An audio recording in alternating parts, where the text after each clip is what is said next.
Pessoal, tudo certinho? Então, em virtude de tudo que está acontecendo aí, né? A gente resolveu aqui dar essa aula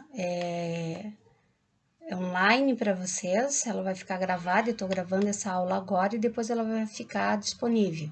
E eu separei essa aula em vídeos, né? Em vários vídeos, para vocês não se cansarem.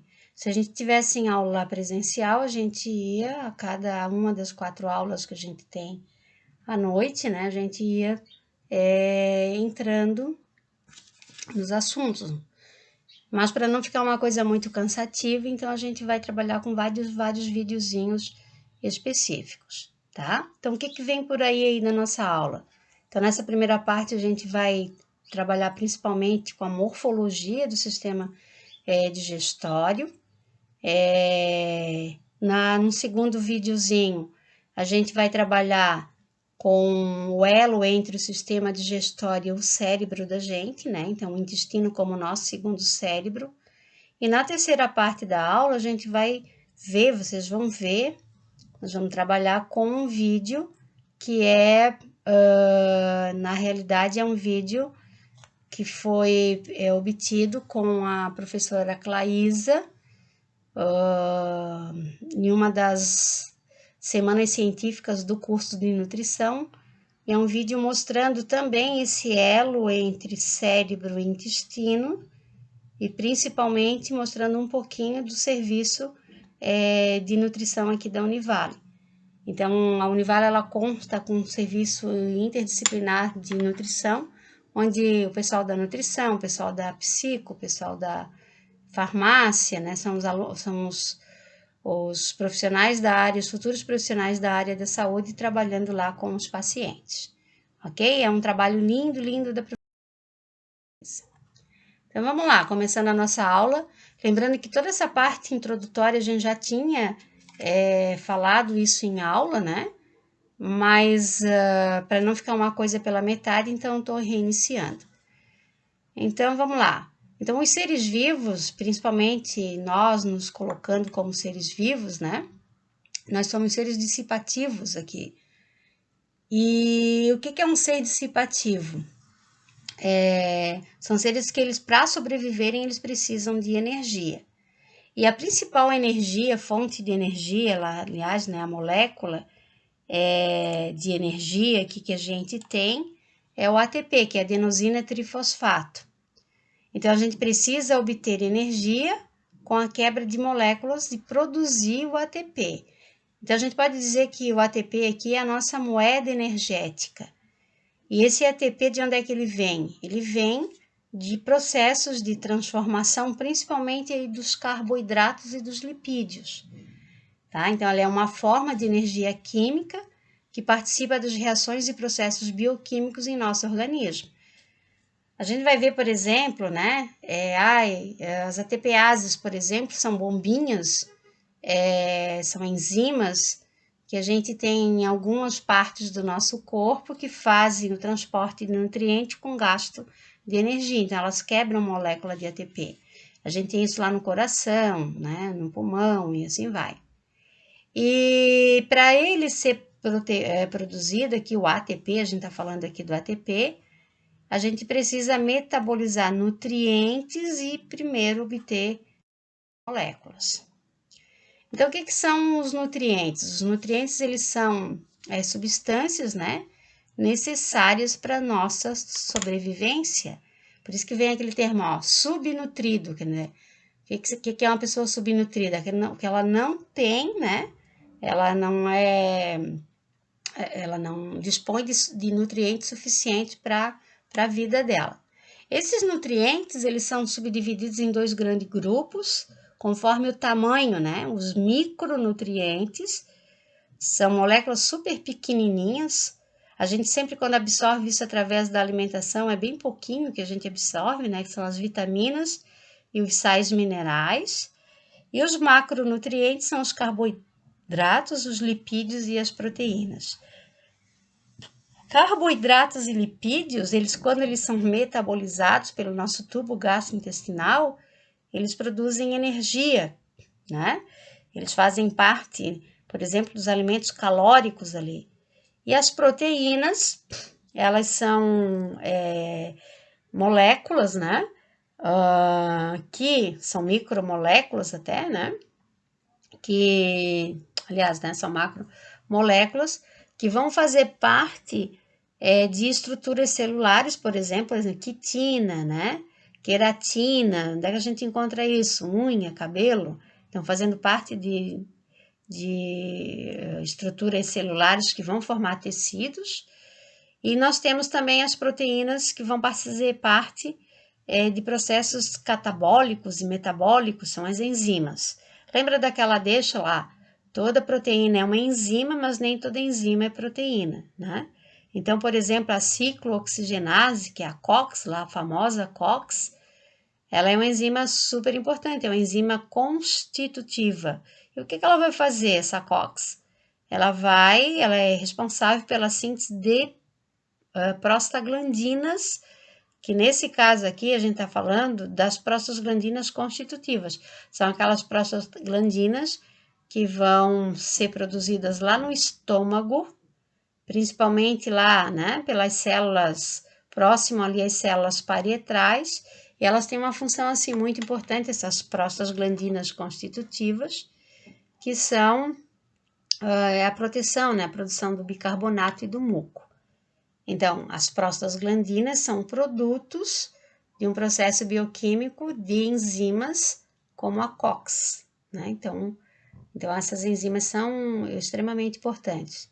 E para que serve o sistema digestório?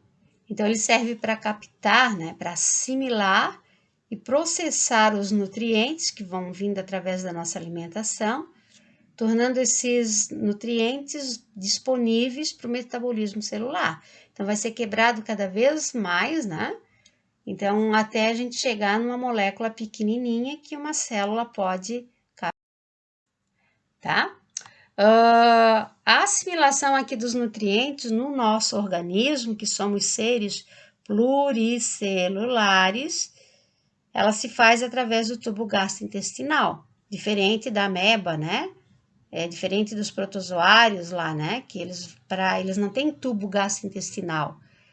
Eles são seres unicelulares que quando eles captam alguma substância, né? Como se fosse um alimentozinho, eles emitem esses pseudópodes, né? Que são falsos pés, e eles englobam essa substância e ali ocorre o processo digestório, né? Enzimas. Os macronutrientes sintetizados pelos seres heterótrofos, né, são seres que né, têm que se alimentar especificamente, né,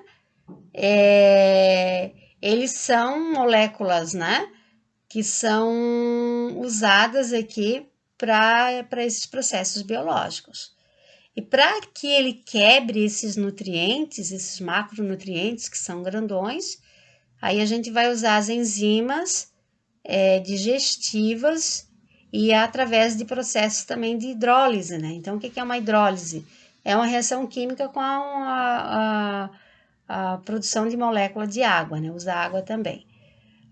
Então, o carboidrato, ele nos vai resultar isso na glicose, a famosa glicose, que depois que quebrada vai produzir ATP, né?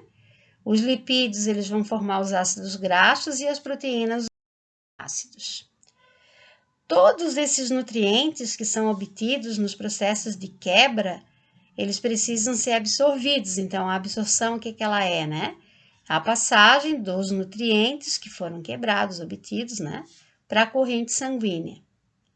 E esses nutrientes, quando eles estão na corrente sanguínea, aí eles vão ser distribuídos aqui para todas as células do nosso organismo, conforme a demanda, né, e a precisão dessas células.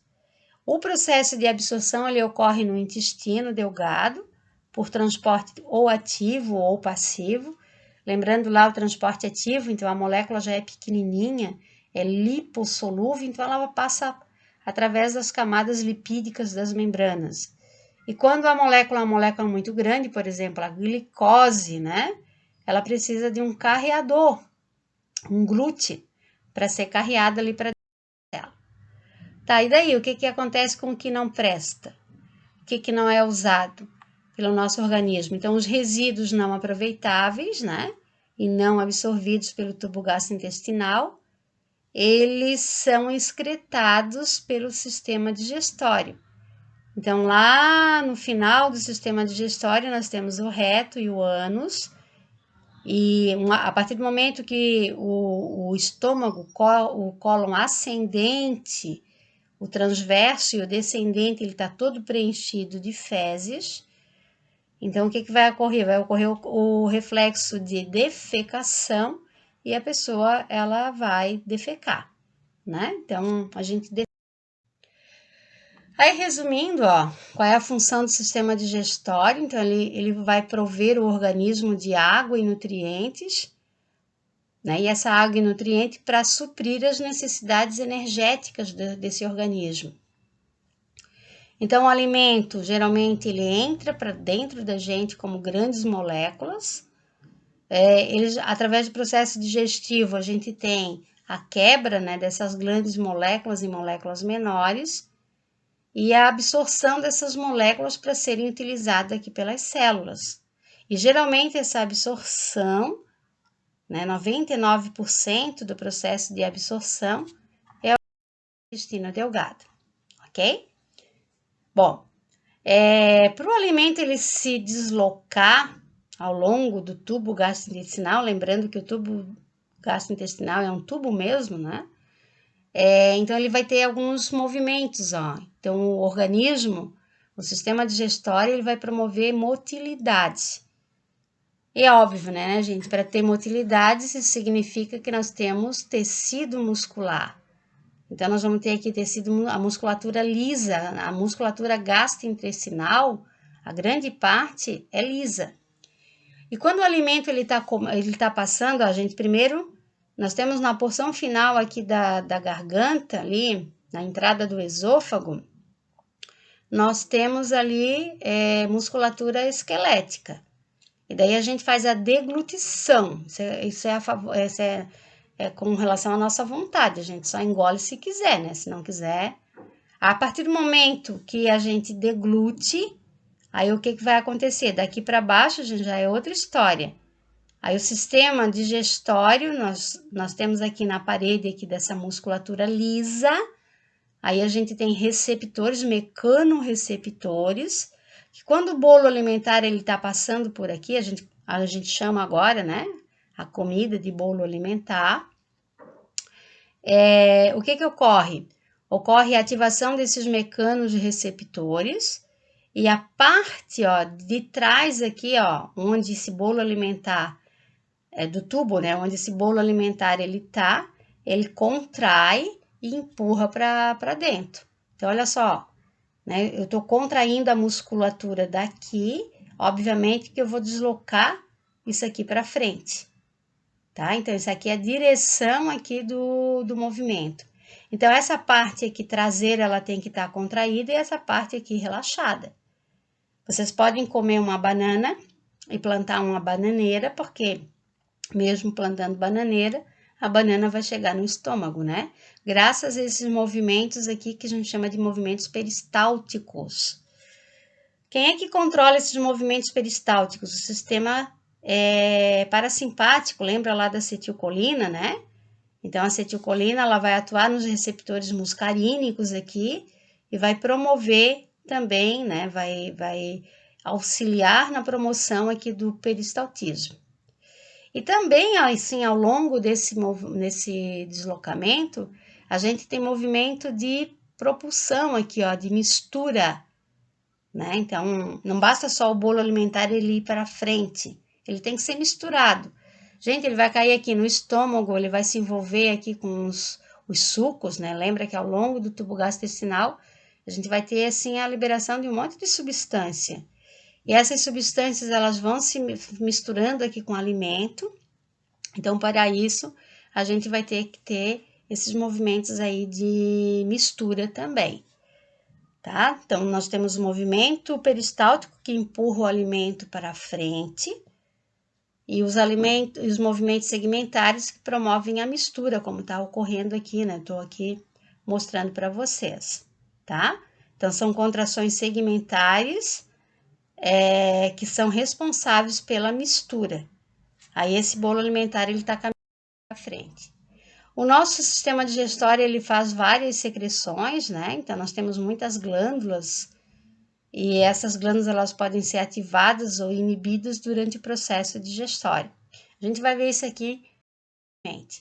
A digestão, então, o que é a digestão? É a transformação dos alimentos em partículas menores, né? Então, digerir é fazer isso, é quebrar, né, partículas grandes em partículas menores. Por exemplo, aqui essa moça comendo esse pão aqui, ó, a carne, por exemplo, né, ela vai ser quebrada, a carne é feita de proteína, nós vamos ter lá no estômago uma enzima, que é a chamada pepsina, que ela em ambiente ácido, ela só trabalha em ambiente ácido, ela promove a digestão da carne. Aqui ela está comendo pão, pão é carboidrato, né? É rico em carboidrato. Então, nós vamos ter enzimas, por exemplo, as amilases, né? Que vão quebrar esse carboidrato, tá? Então, isso aí vai ser transformado em quê? O carboidrato? Em glicose, posteriormente. E depois, ó, que eu transformei tudo isso, então o alimento ele é absorvido. O bolo alimentar é absorvido. E o que é a absorção? É a passagem dos nutrientes que vieram através da nossa alimentação para a circulação sistêmica. E onde é que ele é absorvido? Principalmente no intestino delgado, tá? Então, aqui no intestino delgado, a gente tem, ó, vasos aqui, ó, se comunicando com as paredes, olha só que coisa mais linda, do intestino delgado, formando os famosos vilosidades. Em cada vilosidade eu tenho aqui, ó, vasos, né? Para quê, né? Para que o alimento, ele, aqui, quando ele tá aqui, ó, passando aqui por fora, ó, ele seja absorvido aqui para o sistema sanguíneo. Tá? E ainda, gente, as células, essas células aqui, ó, os vilos, as vilosidades, se a gente for pegar essa célulazinha aqui, ó, ela também tem microvilosidade. Então, essa área de superfície de é imensa.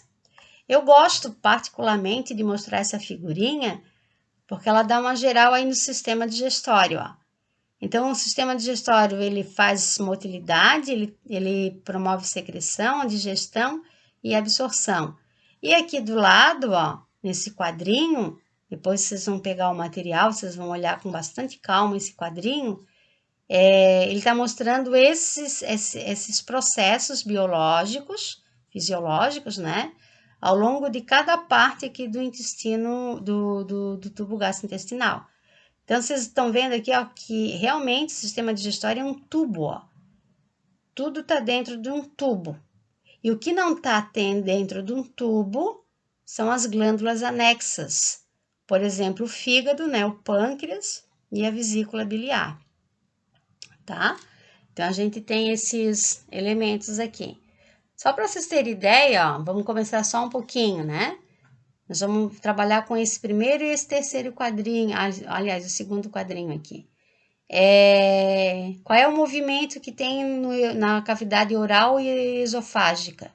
É a mastigação na oral, então a gente usa os dentes, né, para fazer mastigar o alimento, e a deglutição é feita no esôfago, usando aqui, nesse caso, musculatura esquelética, né? E depois depois da boca aqui, né? E quando esse alimento ele cai aqui, ó, né, de esôfago, ele vai passando pelo esôfago, e entra no estômago, então a gente tem a participação de outros controles. Lá no estômago, aqui na boca, então a gente tem a mastigação, a deglutição. Em termos de secreção, a gente secreta a saliva pelas glândulas salivares, né? A gente digere na boca carboidrato e gordura, só que numa porção mínima, né? Mas principalmente ali no intestino delgado. E com relação à digestão, são os carboidratos que são digeridos, gorduras, e a gente não tem na boca nenhuma absorção. Então, estou falando aqui do ponto de vista do sistema digestório. Olhando aqui o estômago, gente, o estômago, aqui o sistema digestório, ele tem muitas células diferenciadas aqui.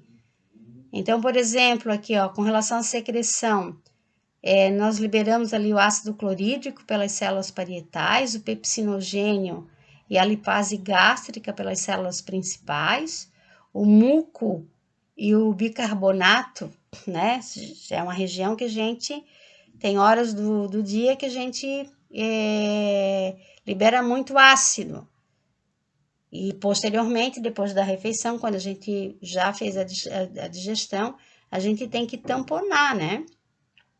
Nós temos que esse ácido ele tem que ser tamponado, a gente não pode estar com esse ácido sendo liberado o tempo inteiro. A gastrina, que é um hormônio, a histamina, que é um neurotransmissor, né? E aqui do lado vocês estão olhando as células que são, ó, as células enterocoromafins, essas ECLs aqui, ó, são células que liberam a histamina, a serotonina, né? A digestão no estômago é de gorduras e proteínas. E a absorção são as substâncias que a gente chama de lipossolúveis. São substâncias até um pouco ácidas, né? Como sal, como álcool, a aspirina e assim por diante. No intestino delgado, a gente vai ter mistura e propulsão. As enzimas vão estar produzindo o bicarbonato ainda. Várias enzimas, a bile, que é produzida no fígado, estocada na vesícula, ela é liberada aqui no intestino delgado. O que a gente digere é gordura e proteínas e polipeptídeos, ácidos nucleicos. E a absorção desses peptídeos é por transporte ativo, dos aminoácidos da glicose e frutose por transporte ativo secundário, porque são moléculas bem grandes, né? Então, aqui a gente precisa dos glúteos, aqui, ó. Das gorduras, por difusão simples, isso é óbvio. Lipídios dissolvendo em lipídio, né? Então, ele passa pelas membranas lipídicas, a água por osmose, os íons, minerais e vitaminas por transporte ativo. E lá no intestino grosso, nós temos a mistura segmentar e movimento de massa para formar fezes. Agora aqui a gente está formando fezes, né? Tem o muco, né? Pelas células caliciformes. O processo de digestão é nulo praticamente. Quem digere aqui é as bactérias. E os íons aqui, água, minerais, vitaminas e pequenas moléculas que são produzidas aqui pelas bactérias são absorvidas, tá? Aqui só chamando, dando um adendrozinho aqui, ó, essa porçãozinha final aqui, ó, não final, lateral aqui do intestino grosso é o apêndice, o famoso apêndice. Evolutivamente falando, nós perdemos a capacidade de digerir as membranas celulósicas das células vegetais. Então, se você come lá um x-salada com milho, ervilha, né? E alface, lá nas suas fezes, se tu der uma olhadinha depois, vai estar lá milho, ervilha, alface, né? Isso por quê? Porque os nossos ancestrais, eles comiam tudo cru, gente. Era comida crua. E depois que foi descoberto o fogo, que o homem começou a cozinhar, né, os nossos ancestrais a assar os bichos lá que eles caçavam, e as frutas, né, assar uma banana, uma batata, sei lá na fogueira, o que aconteceu? Essa capacidade, assim, de digestão, como o alimento cozido, ele é mais facilmente de ser digerível, então a gente perdeu essa capacidade aqui, né? A gente só vai lembrar que tem apêndice, a gente falou isso em aula, quando tem a famosa apendicite, E ele tem que ser, quando ele supura, quer dizer, quando ele estoura, essa membraninha que se estoura, o nosso peritônio ele se enche de fezes, né? Então, por isso que é importante, quando a pessoa está com apendicite, com as dores, porque quando ele inflama dá uma dor muito forte, que é a apendicite, né? E tem que correr para o hospital fazer cirurgia, porque se ele explode ali dentro, se ele supura, né? Então, ele vai induzir a peritonite. E a da peritonite a gente pode ter um quadro de sepse, porque as bactérias que estão aqui, gente, o nosso sistema é cheio de biota, né? A nossa biota intestinal aqui, tanto da parte digestiva, do intestino delgado quanto grosso, aqui é cheio das bactérias, então tem as boas bactérias, as más bactérias, a gente vai falar um pouco nelas daqui a pouco, né? Então não dá para essas bactérias ficarem dentro.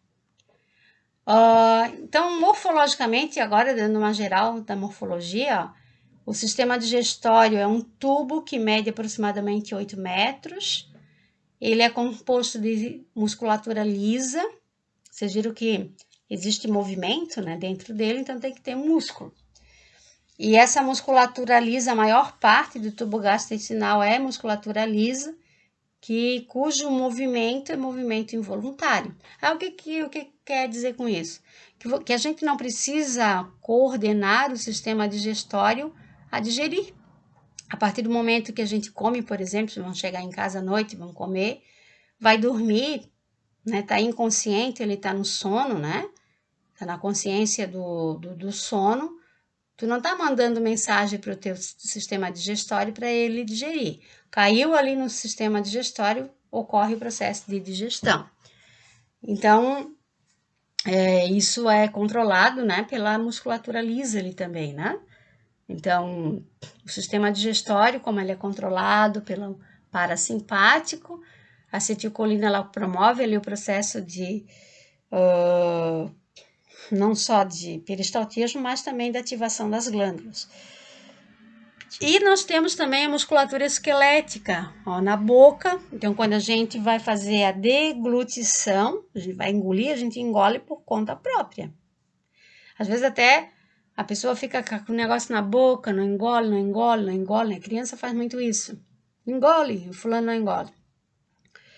E depois lá no canal anal, lá no reto, na porção final do reto, né, do ânus, nós também temos musculatura esquelética, que ela vai ser contraída ou relaxada com relação à nossa vontade, né?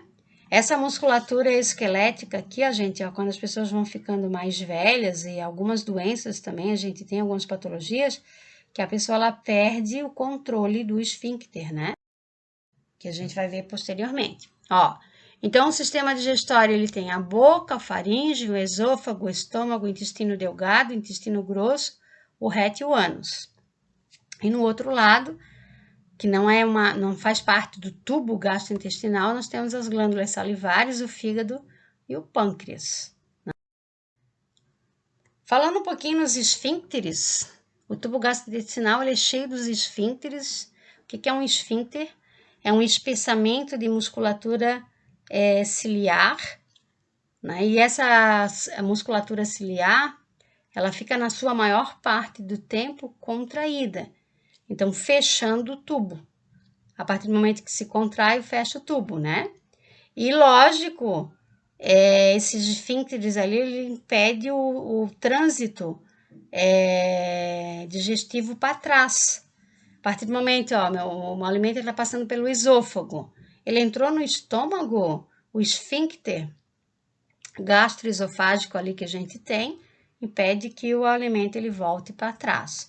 A não ser, né? Então, tô falando disso aqui, ó, esfíncter esofágico inferior aqui, ó.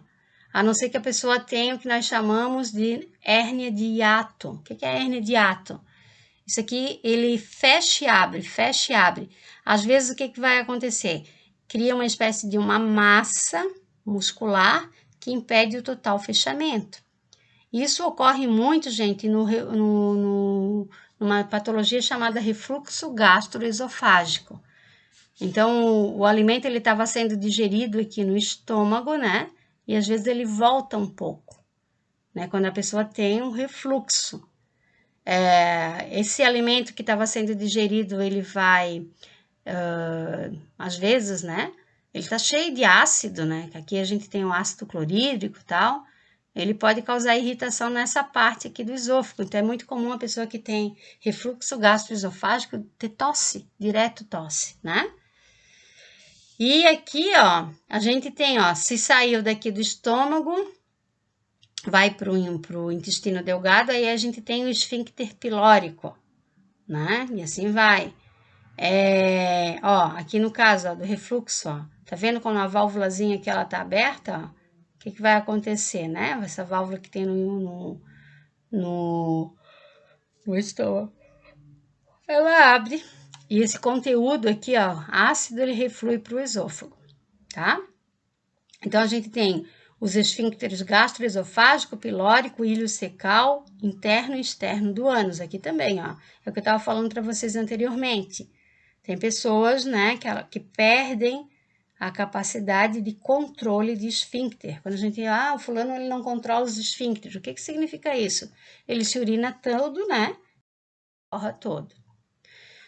Com relação aqui aos órgãos anexos do sistema digestório, ó, eles são estruturas não tubulares que são envolvidas na digestão. Então, a gente tem o pâncreas, o fígado e as glândulas salivares, como foi falado anteriormente, né? Então, eles se desenvolvem embriologicamente fora do tubo gastrointestinal e eles são classificados como glândulas, são as glândulas exócrinas. Vão produzir compostos químicos como as enzimas, né, que principalmente atuam ali no sistema de digestão, no processo de digestão, e assim por diante, tá?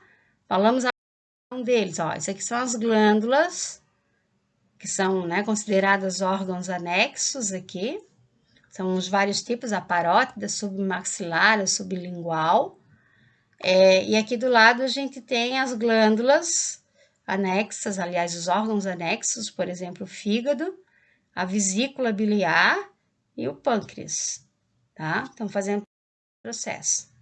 Falando um pouquinho nele, ó, ele vai se localizar na porção retroperitoneal, então bem acima aqui do peritônio, abaixo do estômago. Ele secreta o suco pancreático para a segunda porção do duodeno, né? Que fica lá no intestino delgado.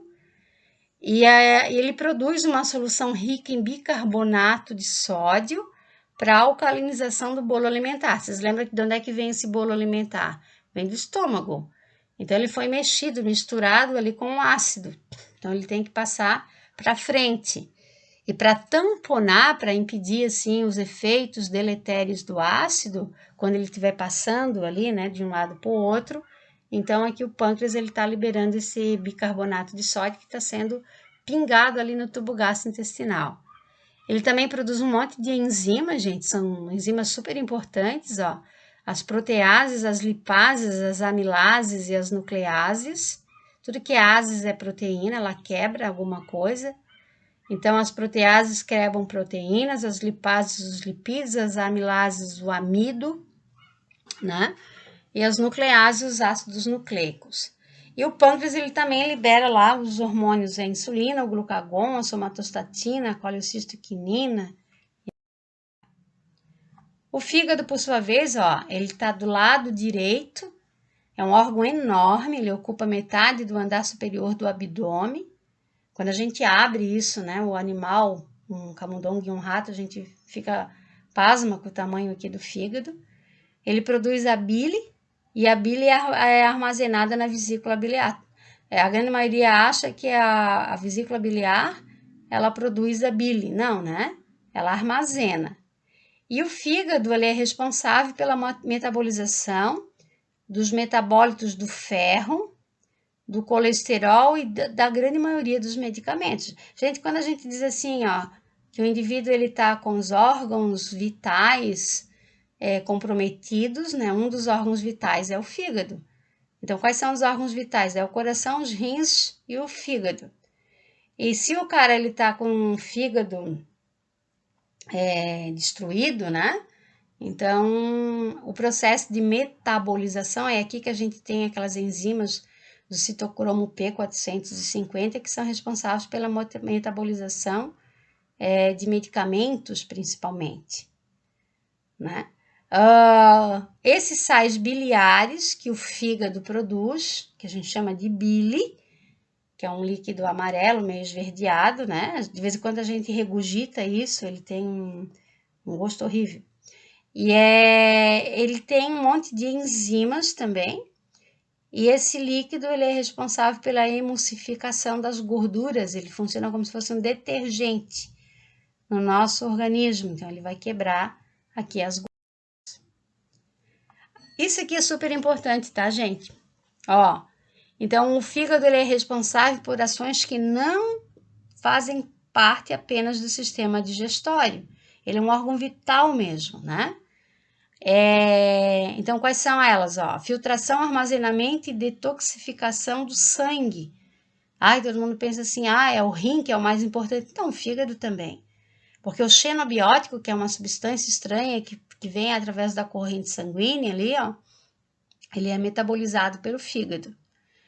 Metabolismo de carboidratos, gorduras e proteínas, hormônios, medicamentos e esses xenobióticos. O armazenamento da vitamina A, B12 e vitamina D e principalmente de ferro. Olha só, geralmente quando a gente tá com anemia, o que o médico manda a gente comer? Bife de fígado, né? Lógico, a gente não come bife de fígado humano, bife de fígado de bicho. Porque o fígado, ele é rico em ferro.